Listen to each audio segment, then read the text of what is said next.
Hey there, who has one of these at their house? Sharon Horne-Ellstrom here. Welcome to day 2817 of What Shipped You Now.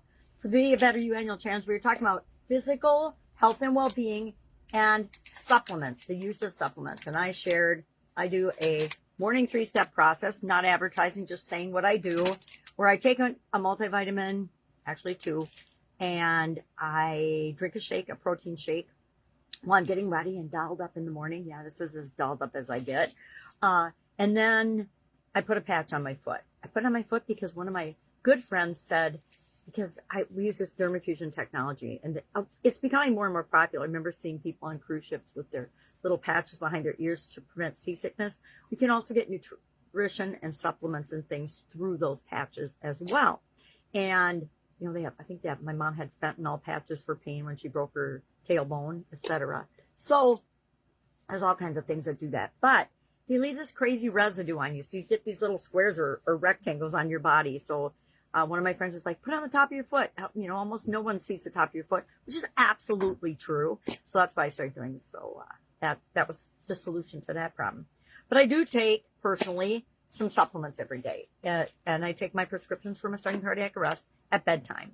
I have to take a teeny tiny 88 baby aspirin and a prescription for my box and beta blockers or whatever.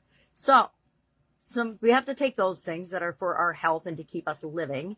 And we need to, unfortunately, supplement our diets, most of us, because the foods that we consume, very few of us, I would say less than 1% of the population, actually eats in a way that gives their body the nutrients that it needs in order to survive and thrive in this world, right? So the rest of us probably need to do something. Now, I will caution you against watching commercials for supplements and things on the internet. Every time I watch one, I buy 6 months worth of some product, and it might make a difference, but I think a lot of them are placebos. Just my opinion. Could be not true, but I think the marketing is excellent. If you're looking for an excellent how to do a video sales letter marketing course, go watch a couple of those. Don't have your wallet. Don't buy anything. Just watch them because they are brilliant. They hit on every single thing they need to send you through the buying journey and get you to buy that stuff at the end. And then they use all the scarcity and things and the reducing prices and things if you buy a bigger quantity. That sucks me in every time, which is great marketing, but I choose not to participate in it because I already have a lot of supplements and things that I'm probably never going to take in my lifetime, so why do I need more? If I'm looking for something specific, I'll do that, but I still try to avoid the video sales letters unless I'm studying marketing. All right, so today we're talking about that. We're talking about physical supplementation and what does physical supplements look like for our business. It looks to me like contingency plans, insurance, documenting your processes and procedures so that if somebody isn't at work one day or 1 week or leaves or has an accident or an illness or has to take care of an elderly parent, etc. Now I'm an elderly parent.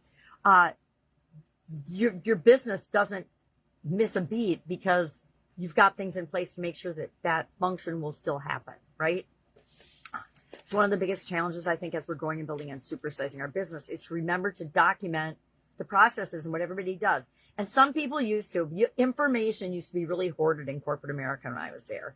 And everybody was too secretive and didn't want anybody to know what they actually did for their job. And so they'd hide it and be secretive. It's like how nobody could know how much anybody else made in corporate America. It might still be like that. I don't know. I'm not there anymore. But I don't think it's very transparent. I don't think it's very honest or ethical, but that's just me. So we need to find and make sure that we've got those things in place for ourselves as individuals and that the people that we work with and our team members are taking care of themselves as well. I talked about this with respect to sleep. If you're working yourselves and your team ragged, you can do that for short bursts, but you can't do that in a long term. It's not sustainable. I learned that the hard way. So that's our topic for today. I would love to know what you're doing. I know that before the pandemic, I didn't have any pandemic as even a possibility in any of my contingency plans. And I had to add that after the pandemic, of course. But we have to try to be open to knowing that we're not going to know what the possible things that could impact our business are and to prepare for those. We have to prepare for the unexpected, even though we don't know what the unexpected could be or is. alien invasion. Maybe we should throw that in our contingency plans. All right. I digress. If I can help you in any way, hit me up and ask. Otherwise, make it an amazing day. And I will, of course, be with you tomorrow.